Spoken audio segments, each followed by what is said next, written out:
이제 열왕기상 마지막 장 아합이 어떻게 죽는가 하는 그런 문제입니다. 한마디로 아합은 자기가 듣고 싶은 말을 들으려고 하다가 결국은 죽습니다. 하나님의 말씀을 듣는 것이 아니라 자기가 듣고 싶은 말을 들으려고 하는 것. 요즘도 우리가 보면 특별히 요즘 유튜브 시대는 사람들이 자기가 듣고 싶은 것만 들으려고 합니다. 전체적으로 듣고 판단하고 아니면 참 진리냐 아니냐 이런 걸 판단하기보다는 내 마음에 맞는 소리, 내 귀에 참 듣기 좋은 소리 이걸 들으려고만 합니다. 그래서 사람들은 늘 이념적으로나 모든 것이 편향되어 있고 치우쳐 있는 경우들이 너무 많습니다. 그래서 이 열왕기상 마지막 장이 아합이 죽는 과정 속에서 아합이 바알을 섬기고 그렇게 그런 죄를 짓고 나봇의 포도원을 빼앗고 악한 일을 행했다 하는 죄의 결과로 죽는 것이긴 하지만 그러나 그 과정들을 이제 마지막 과정은 뭐냐 하면 자기가 듣고 싶은 말. 그래서 이제 아람과의 전쟁이 이제 한 3년이 지나고 나니까 이제 원래 아합이 아람을 이제 마지막에 이겼기 때문에 아람 왕이 그 모든 성읍을 다 주겠다고 약속을 했는데 3년이 지나도록 길랏 나무 땅을 안 줍니다. 그래서 이제 아합이 화가 나서 그 땅을 차지하러 가야 되겠다고 생각을 하고 유다 왕 여호사밧이 이제 참 여호사밧은 선한 왕이긴 하지만 이처럼 이 평화 정책 그래서 서로 어떻게 하든지 잘 같이 동맹을 하고 잘 지내보려고 하는 그런 왕이었고 그래서 유다의 여호사밧과 북이스라엘의 아합이 둘이 합세해서 길랏 나못을 쳐야 되겠다고 하는 그런 얘기를 하게 되고 그때에 그래도 하나님 앞에 믿음으로 사는 사람은 바로 여호사밧이기 때문에 5절에 보면 청하건대 먼저 여호와의 말씀이 어떠한지 물어보소서 말씀 듣고 갑시다. 이게 바로 여호사밧이 이스라엘 왕에게 하는 얘기입니다. 그래서 이 아합은 자기 선지자 또 400명을 모읍니다. 그러니까 참 아합은 그 주변에 바알의 선지자, 아세라의 선지자도 근 400명, 450명씩 있었고 지금도 여호와의 선지자라고 해서 또 400명이나 있습니다. 그러니까 왕이니까 뭔가 어떤 점괘를 얻고 신탁을 받기 위해서 그런 일들을 많이 하는데 그러나 사람은 400명이나 모였고 대표적인 사람이 이제 시드기야인데 이들에게 물어봅니다. 내가 길랏 나못을 치러 갈까 말까 물어보니까 이들은 다 동일하게 올라가서 승리하소서. 이건 왕이 듣고 싶은 소리입니다.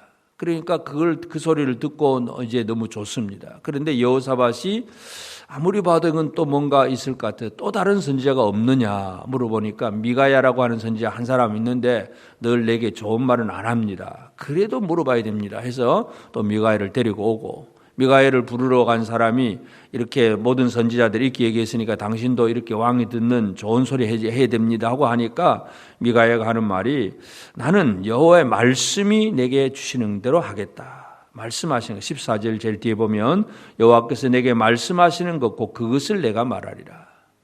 사람이 듣고 싶은 소리가 아니라 하나님이 하시는 말씀을 내가 하겠다. 듣든지 안 듣든지. 그리고 그것 때문에 이제 미가야는 또 감옥에 들어갑니다. 미움을 받아서. 그래서 이 아합이 결국은 이 미가야에 대해서 분노를 합니다. 그래서 미가야는 왕이 가면 죽습니다 하는 그 얘기를 해주었고 그러면서 이제 미가야가 그렇게 얘기를 할 때에 어떻게 이 일이 벌어졌는가를 이제 설명을 합니다. 그래서 19절부터 쭉 보면 내가 이제 하늘의 그 영광 보좌를 보았는데 그 하나님의 보좌 앞에 하늘에 만군이 서 있고 그래서 이 아합을 어떻게 죽이겠는가 하고 서로 이제 의논을 할 때에 한 영이 나와서 21절에 한 영이 나와서 여호와 앞에 서서 말하되 내가 그를 꾀겠나이다. 이 거짓말하는 영이 나오겠다. 여기서 한 영이라고 하는 우리가 한글 성경에 한 영인데 히브리 원어 보면 그 영입니다. 그 영. 그 영이라고 하는 정관사를 붙여놓는 것은 결국 사탄입니다. 사탄이 욥기에도 보면 사탄이 하나님 앞에 나와서 욥을 막 참수하듯이 바로 지금 이 광경도 그런 광경입니다. 이 사탄이 하나님 앞에 내가 이 거짓말하는 영으로서 아합을 깨워서 이 거짓 선지자들을 깨워서 아합으로 하여금 거짓말을 듣게 하고 전쟁터 나가 죽게 하겠습니다 하는 얘기고 하나님은 그걸 허락을 하시고 그래서 이 거짓 선지자 400명이 아합에게 전쟁하러 올라가면 얼마든지 승리할 수 있습니다. 그 얘기하고 그 얘기 듣고 나가서 전쟁을 합니다. 결국은 또 좀 마음에 찜찜한 그런 마음을 가지고 자기는 왕의 왕복을 입지 않고 여호사밧을 왕복 입게 하고 나가서 자기는 뒤에 숨어서 싸우다가 아람은 이스라엘의 왕을 노리라 하고 그 부하들에게 설명을 했고, 그런데 그렇게 여호사밧을 공격하다 보니까 여호사밧이 이스라엘 왕이 아님을 사람들이 깨닫게 되고 우연히 화살을 쐈는데 이 아합의 갑옷 솔기를 쏘게 되고, 그래서 화살을 맞고, 전쟁이 너무 심하다 보니까 이 병거를 몰고 있었지만 빠져나갈 수 없어서 하루 종일 병거에 있다가 피를 흘려 죽습니다. 아합은 결국은 그 병거에 흘린 피를 사마리아 목가에서 이제 그 피를 씻는데 그 못의 물을 개들이 먹음으로 엘리야를 통해서 주셨던 그 예언의 말씀이 그대로 이루어집니다. 그래서 오늘 우리가 그래도 여호사밧은 믿음으로 살려고 했지만 그러나 이 아합과 함께 연합한 것, 그것은 그의 좀 허물이긴 하지만, 그래서 이제 그 다음에 보면 이제 아합의 아들 아하시아가 왕이 되어 가지고 이제 뭐 에시온게벨에서 무역선을 만들어 가지고 그렇게 무역을 하려고 할 때에 이 이스라엘 왕 아하시아가 당신의 종과 우리가 같이 가겠습니다 하니까 여호사밧이 그것을 거절합니다. 한번 같이 또 연합했다가 혼났기 때문에 여호사밧은 거절하는데, 하여튼 오늘 우리가 열왕기상 22장을 통해서 이해할 수 있는 것은 아합이 왜 망하느냐, 진리냐 아니냐, 참이냐 거짓이냐, 이것을 분간하는 것이 아니라 내가 듣고 싶은 소리를 들으려고 하는 것, 이것이 가장 큰 문제라는 것을 우리가 발견할 수 있습니다. 이 시대에도 오늘도 우리가 여러 가지 말들이 우리 주변에는 뭐 뉴스뿐만 아니라 어떤 뭐 유튜버라든지 아니면 뭐 교회 와서 설교를 듣는 것까지도 마찬가지, 내가 듣고 싶은 소리를 해줘야 전부 좋아하고 하나님의 말씀을 제대로 전하면 별로 좋아하지 않고 인기가 없습니다. 하나님의 말씀을 말씀 그대로 들을 수 있는 그 열린 마음, 이것이 오늘 우리에게 필요합니다. 그래서 내게 뭐라고 말씀하시든지 하나님의 음성을 듣고자 하는 것, 그리고 그 말씀을 듣고 믿고 순종하는 것, 이것만이 오늘 우리가 진정으로 가져야 될 진정한 삶의 온전한 태도입니다. 그래서 오늘도 우리는 이 아침에 그저 내가 원하는 것, 내 마음에 맞는 것, 이걸 추구하는 것이 아니라 이 시대를 향한 하나님의 음성이 무엇인가를 들으려고 하고, 하나님께서 내게 뭐라고 말씀하시든지 그게 내가 별로 원치 않는 일이라 할지라도 하나님의 말씀을 온전히 들을 수 있는 그런 귀가 열려져야 되겠습니다. 그래서 열왕기상 마지막 장은 이제 아합의 마지막 죽음입니다. 그래서 다윗의 길과 아합의 길을 이렇게 비교하면서 다윗은 어떻게 하든지 하나님의 말씀을 들으려고 애를 쓰는 사람이었고, 잘못하고 죄를 지어도 나단 선지자가 당신이 그 사람이다 그러면 빨리 회개할 줄 알고 하여튼 말씀을 들으려고 한 사람은 다윗이었고, 아합은 말씀을 들으려고 하는 것이 아니라 자기가 듣고 싶은 소리만 들으려고 했다는 것, 이 분명한 차이를 기억하면서 오늘 이 하루도 우리가 살아가면서 오늘 이 시대에 나를 향한 하나님의 음성이 무엇인가, 하나님의 말씀에 귀를 기울이고 그 말씀 앞에 듣고 믿고 순종하며 나아가는 그런 우리가 되어서 참으로 우리에게 주신 하나님의 놀라운 은혜를 날마다 누리는 복된 우리 모든 성도들 꼭 되어지기를 바랍니다. 기도하십시다.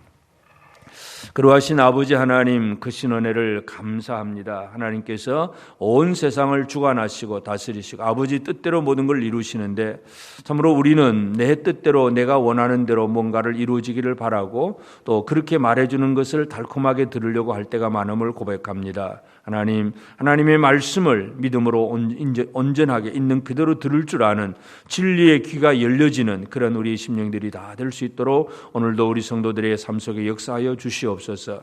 이 하루를 말씀으로 또 기도로 시작하는 성도들이 주의 음성에 귀를 기울이며 이 시대를 바라보면서 하나님께서 뭘 원하시는지를 알 수 있도록 우리의 영을 다시 한번 새롭게 만들어 주시옵소서. 하나님 아버지 하나님이 원하시는 그 뜻을 이루어갈 수 있도록 도우시고, 내가 원치 않는 일이라 할지라도 주님이 원하시는 곳에서 주님이 원하시는 그 일을 제대로 감당해 나갈 수 있도록 은혜 내려 주시기를 간절히 바라옵고 원합니다. 아버지 하나님, 오늘도 새날을 주심을 감사합니다. 우리 나라와 이 백성들, 이 민족 위에 하나님의 크신 은총을 다하여 주시고, 아버지 남북으로 나뉘어서 70년이 훨씬 지났습니다. 아버지 하나님, 참으로 저 북쪽 땅 공산정권이 빨리 무너지게 하시고 그곳에 자유민주주의가 다시 한번 새로워질 수 있도록 도우시고, 아버지 그 땅에 지금도 지하학교에서 숨어서 주의 이름을 부르는 주의 백성들의 그 기도를 신은하여 주시고, 아버지 우리 남북이 믿음 안에서 예수 안에서 참으로 성경 말씀 안에서 나라가 하나 될 수 있도록 도우시고, 이 민족이 온 세계 열방을 향하여 바르게 쓰임받을 수 있는 민족 될 수 있도록 도와주옵소서. 이 일들을 위해서 한국교회가 깨어서 오직 진리만 선포하고 증거하게 하옵소서. 은교회가 이 시대에 아버지 하나님의 말씀만을 온전히 선포하며 나아갈 수 있도록 주님 우리 가운데 은혜를 베풀어 주옵소서. 아버지 하나님, 오늘도 이 아침 깨어 기도하는 사랑하는 성도들 심령 속에 역사하여 주시고, 우리 성도들 가정가정에 하나님 은혜를 베풀어 주옵소서. 특별히 육체의 질병과 연약함 속에 있는 이들도 있사오니 치유하여 주시고 강건케 하시옵소서. 늘 깨어서 말씀 앞에 든든히 서게 하시고 기도하며 하루하루를 힘있게 살아갈 수 있는 우리 모든 성도들 삶이 되도록 역사하여 주시옵소서. 이 시간도 나와서 함께 기도하는 우리 모든 성도들, 매일매일 하루를 말씀으로 기도로 시작하는 모든 성도들의 삶 속에 넘치는 하나님의 은혜를 허락하여 주시옵소서. 감사하옵고 예수님의 이름으로 기도드리옵나이다. 아멘. 하늘에 계신 우리 아버지, 아버지의 이름을 거룩하게 하시며 아버지의 나라가 오게 하시며 아버지의 뜻이 하늘에서와 같이 땅에서도 이루어지게 하소서. 오늘 우리에게 일용할 양식을 주시고 우리가 우리에게 잘못한 사람을 용서하여 준 것 같이 우리 죄를 용서하여 주시고 우리를 시험에 빠지지 않게 하시고 악에서 구하소서. 나라와 권능과 영광이 영원히 아버지의 것입니다. 아멘.